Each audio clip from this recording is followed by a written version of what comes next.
È una fredda notte di dicembre, tra il 6 e il 7 del 1978.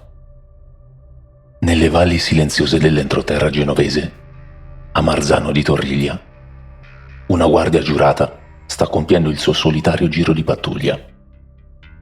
Il suo nome è Pierfortunato Zanfretta. All'improvviso, la sua voce irrompe nella radio della centrale operativa dell'Istituto di Vigilanza Val Bisagno, rotta dal panico e dall'incredulità. Le sue parole, registrate e destinate a diventare leggendarie, segnano l'inizio di uno dei casi ufologici più documentati, controversi e affascinanti della storia italiana. Mamma mia, quanto è brutto! Non sono uomini, non sono uomini. Subito dopo, il silenzio. Per circa un'ora, ogni contatto con Zanfretta viene perso. Quando i suoi colleghi lo ritrovano, è in uno stato di profondo shock, febbricitante nonostante il gelo della notte, e la sua uniforme è stranamente calda.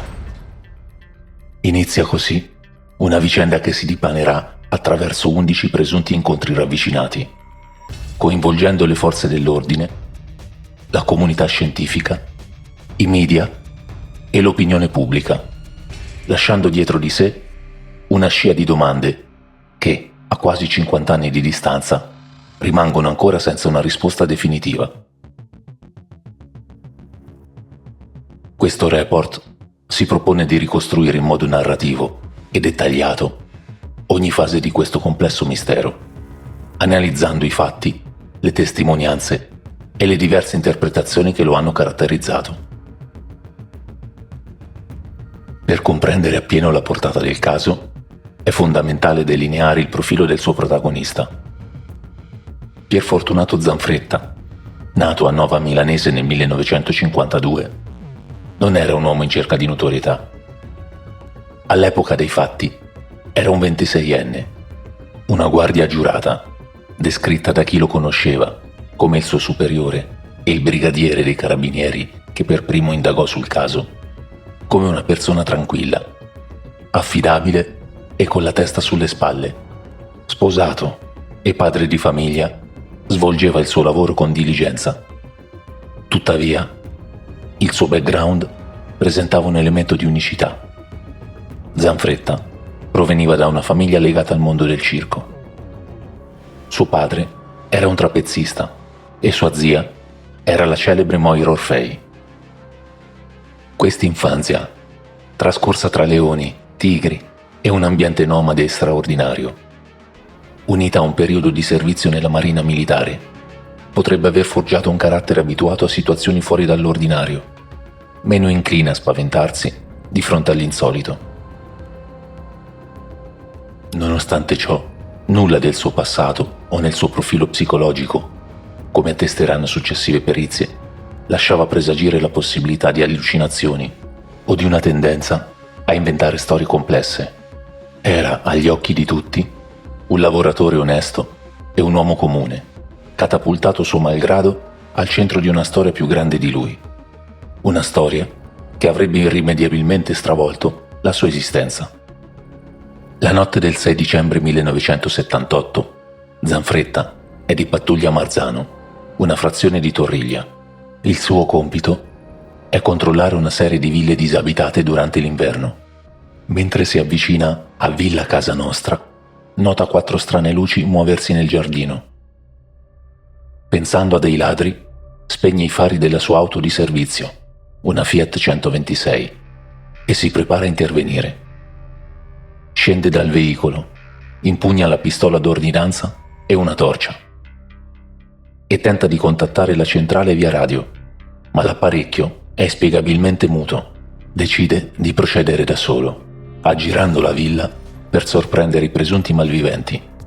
Arrivato a un angolo della casa, si sente improvvisamente toccare su una spalla. Convinto di essere stato scoperto, si volta di scatto, puntando arma e torcia.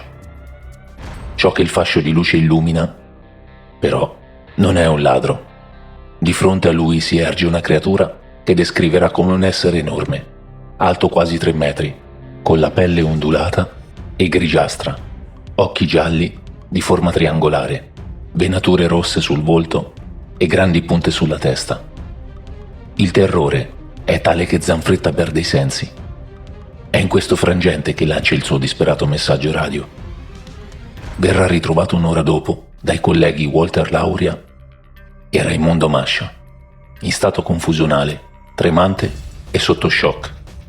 Il suo corpo è inspiegabilmente caldo, quasi febbricitante, un dettaglio anomalo data la rigida temperatura notturna. L'incredibile racconto di Zanfretta non rimane confinato alle sue sole parole. Le prime indagini, condotte dai carabinieri della stazione di Torriglia, portano alla luce elementi fisici difficili da spiegare. Sul prato retrostante Villa Casa Nostra, nel punto indicato da Zanfretta come luogo dell'atterraggio dell'oggetto volante, viene rinvenuta un'impronta a ferro di cavallo, o semicircolare, dal diametro di circa 3 metri, e profonda nel terreno ghiacciato per circa 15 centimetri. La traccia suggerisce che un oggetto di notevole peso e dimensioni si sia posato in quel punto. I carabinieri la descrivono nel loro rapporto come il segno lasciato da un elicottero, o comunque qualcosa di grosso che si è appoggiato sul prato. Ma nessun elicottero era stato segnalato in zona quella notte. Le anomalie non finiscono qui. In occasione del secondo presunto incontro, avvenuto nella notte tra il 27 e il 28 dicembre 1978, nei pressi del passo della Scoffera verranno scoperte altre tracce ancora più sconcertanti, delle impronte di piedi di dimensioni spropositate, lunghe oltre 50 cm e larghe 20, impresse nel fango vicino all'auto di Zanfretta. Questi reperti oggettivi, documentati dalle forze dell'ordine, costituiscono uno dei pilastri del caso, trasformando quello che poteva essere liquidato come il delirio di un uomo in un enigma concreto e tangibile. L'indagine ufficiale viene presa molto sul serio. A guidarla è il brigadiere Antonio Nucchi, comandante della stazione dei carabinieri di Torriglia. Nucchi non si limita a raccogliere la deposizione di Zanfretta, ma avvia un'inchiesta approfondita, interrogando la popolazione locale. Il risultato è sorprendente. Ben 52 persone, residenti nei comuni di Torriglia e Propata, testimoniano di aver visto, proprio in concomitanza con il primo incontro di Zanfretta, strane luci o un grande oggetto luminoso e silenzioso sorvolare la zona. Tra i testimoni figurano persone di indubbia credibilità, come il sindaco e il parroco del paese. Persino un altro carabiniere, il brigadiere Salvatore Esposito, riferirà di aver avvistato un disco volante luminoso quella stessa notte. Sulla base di queste numerose testimonianze concordanti e delle prove fisiche rinvenute, Nucchi redige un dettagliato rapporto informativo concernente l'avvistamento di oggetti volanti non identificati e di umanoidi da parte di Zanfretta Fortunato, che viene trasmesso alla Procura della Repubblica di Genova il 3 gennaio 1979. Inoltre, l'Arma dei Carabinieri invia 2 telex al Ministero dell'Interno e agli alti comandi militari, definendo l'attendibilità dei fatti descritti come buona. Nonostante la serietà dell'indagine, il caso verrà archiviato dal giudice istruttore l'11 gennaio 1980 per mancanza di estremi di reato, una formula che chiude il procedimento giudiziario ma non il mistero. Attraverso i suoi racconti, emersi sia nello stato di veglia che in modo più dettagliato durante le sedute di ipnosi regressiva, Zanfretta fornisce una descrizione precisa e ricorrente delle entità che avrebbe incontrato.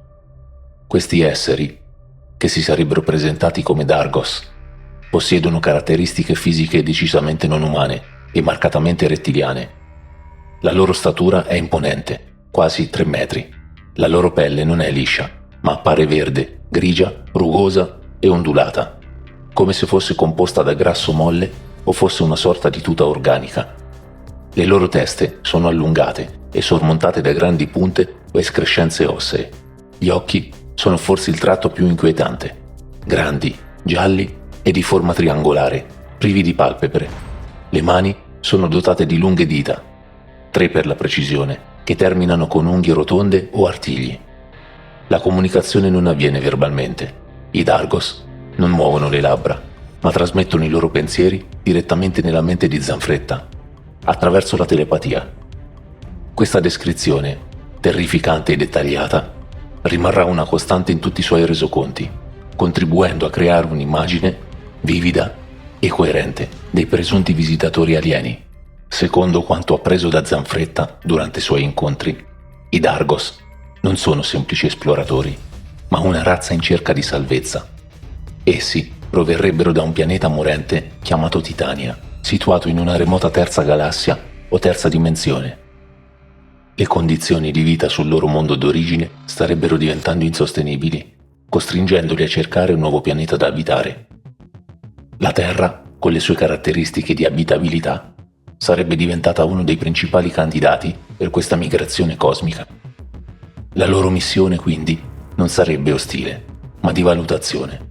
Starebbero studiando il nostro pianeta, la sua biologia e, attraverso Zanfretta, la specie umana, per determinare la compatibilità e la possibilità di un futuro trasferimento. Questa narrazione fornisce un movente alle loro azioni, trasformando i terrificanti rapimenti in una sorta di indagine scientifica condotta da una civiltà disperata. I Dargos, pur apparendo mostruosi, vengono descritti da Zanfretta come esseri pacifici, spinti dalla necessità di sopravvivere. Le esperienze più traumatiche e dettagliate di Zanfretta avvengono a bordo delle navicelle aliene. Sotto ipnosi, egli rivive con angoscia i momenti del rapimento o abduction. Descrive di essere stato trasportato all'interno di un oggetto volante enorme, a forma di cono o triangolare, grande quanto Piazza dei Ferrari a Genova.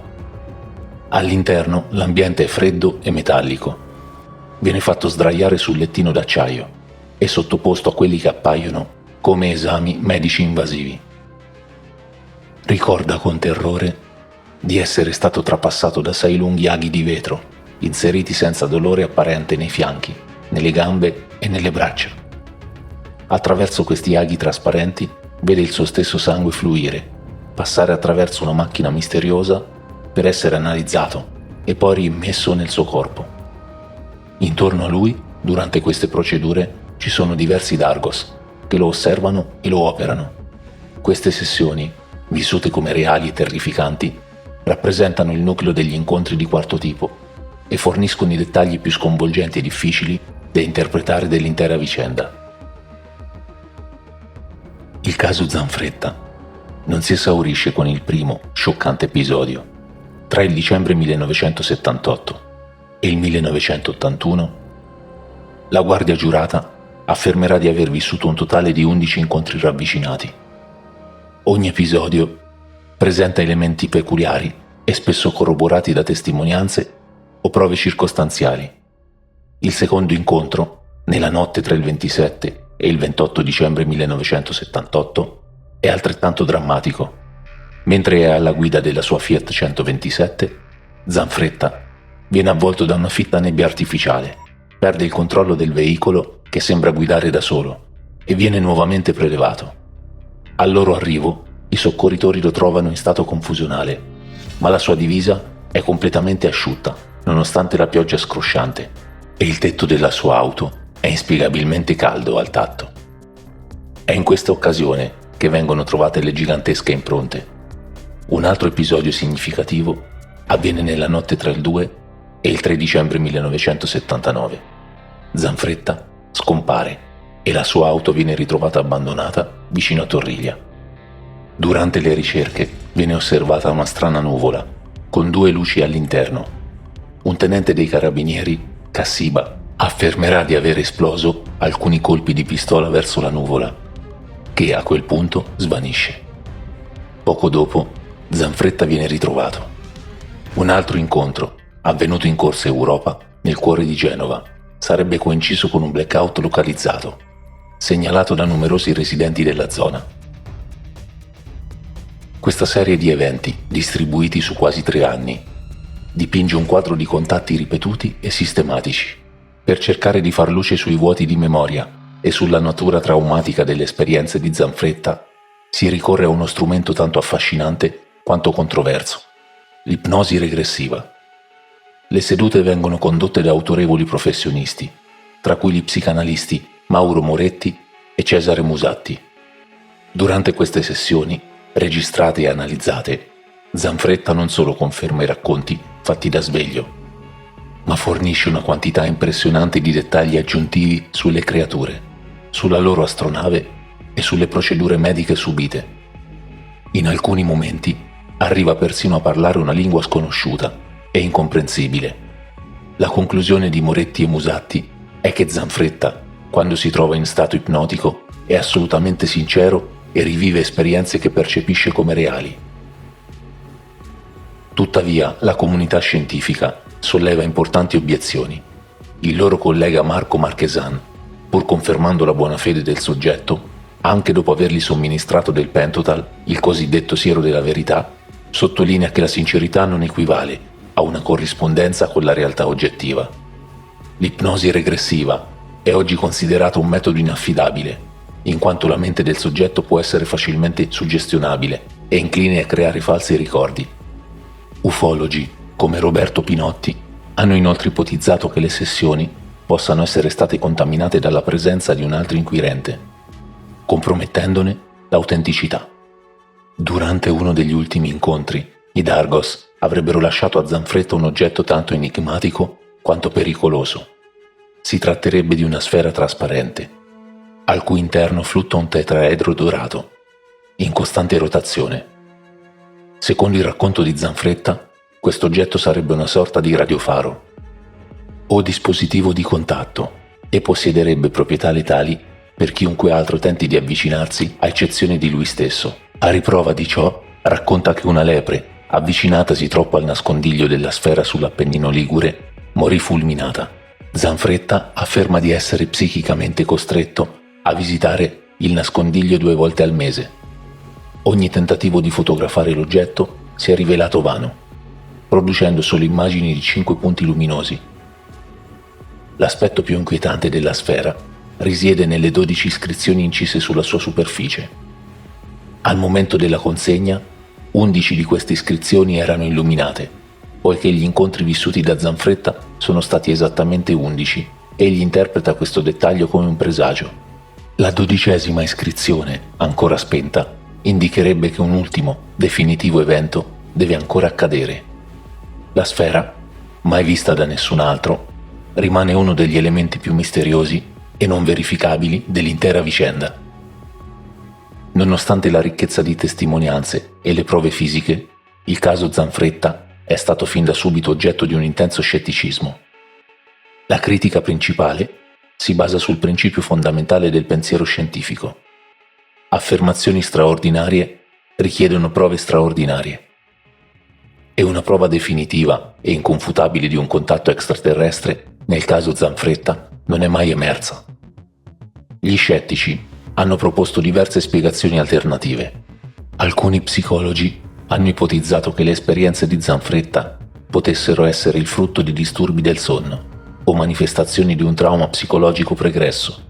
Il Centro Italiano Studi Ufologici ha liquidato il caso come un falso provato, citando presunte discrepanze tra i primi disegni degli alieni fatti da Zanfretta da sveglio e quelli più dettagliati realizzati sotto ipnosi.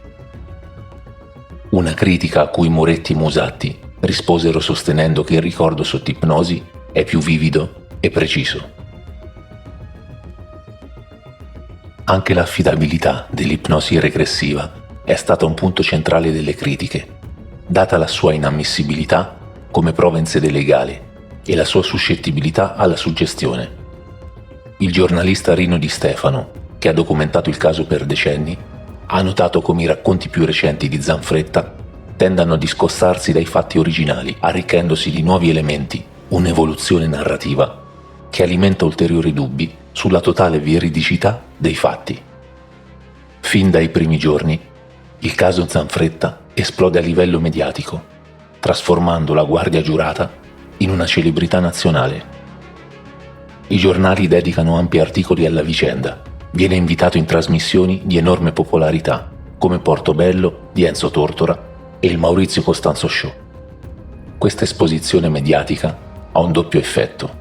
Da un lato, amplifica la storia, portandola a conoscenza di milioni di italiani. Dall'altro, espone Zanfretta al pubblico ludibrio e a un giudizio spesso sommario. La sua storia diventa un fenomeno culturale. Il giornalista Rino Di Stefano pubblica il libro inchiesta Il caso Zanfretta, che diventa un bestseller e il testo di riferimento sulla vicenda. Ancora oggi il suo nome è sinonimo di rapimento alieno in Italia e la sua storia continua a essere citata in podcast, documentari e persino brani musicali, a testimonianza del suo profondo radicamento nell'immaginario collettivo del paese. Con il passare degli anni, il caso si è arricchito di ulteriori elementi che ne hanno complicato la lettura. La rivelazione più clamorosa è arrivata nel 2007, durante una trasmissione televisiva. L'ex brigadiere Antonio Nucchi, ormai in pensione e libero da vincoli gerarchici, ha dichiarato pubblicamente non solo di credere a Zanfretta, ma di avere assistito lui stesso a un avvistamento UFO significativo durante il periodo delle indagini. Ha aggiunto un dettaglio ancora più inquietante. All'epoca, il suo comando gli consigliò di rimanere in silenzio sulla sua esperienza personale. Nucchi ha anche affermato che parte della documentazione raccolta, inclusi i campioni di terreno prelevati dal sito di atterraggio, scomparve misteriosamente dagli archivi. Queste dichiarazioni hanno alimentato le teorie di un possibile cover-up da parte delle autorità, forse per motivi di sicurezza nazionale o per evitare il panico. La scomparsa di prove e la presunta pressione per chiudere l'indagine rimangono zone d'ombra che gettano una luce ambigua sulla gestione ufficiale del caso, suggerendo che forse, dietro l'archiviazione per mancanza di reato, si celasse una realtà più complessa e inconfessabile. A quasi mezzo secolo di distanza, il caso di Pierfortunato Zanfretta rimane un enigma irrisolto, un perfetto equilibrio tra prove sconcertanti e scetticismo razionale. Da un lato abbiamo un uomo la cui vita è stata distrutta da una storia che ha sempre sostenuto con coerenza, senza mai trarne profitto economico, anzi subendo danni professionali e personali enormi. Abbiamo le testimonianze concordanti di 52 persone, le relazioni ufficiali dei carabinieri che definivano i fatti attendibili e prove fisiche come impronte anomale documentate dalle forze dell'ordine. Dall'altro lato pesa l'assenza di una prova regina che possa confermare in modo inequivocabile la natura extraterrestre degli eventi. La scienza ci insegna a dubitare di ciò che non è verificabile e riproducibile, e le sue spiegazioni psicologiche, per quanto non del tutto soddisfacenti, rimangono un'alternativa plausibile. Il caso Zanfretta ci costringe a navigare in un territorio grigio, dove la percezione umana, la memoria e l'incredibile si intrecciano. Che si tratti del più straordinario caso di contatto alieno documentato in Italia, o di un complesso dramma psicologico amplificato dai media, la storia della Guardia Giurata di Torriglia continua a interrogarci sui limiti della nostra comprensione e sul nostro posto nell'universo. Il mistero, oggi come allora, rimane aperto.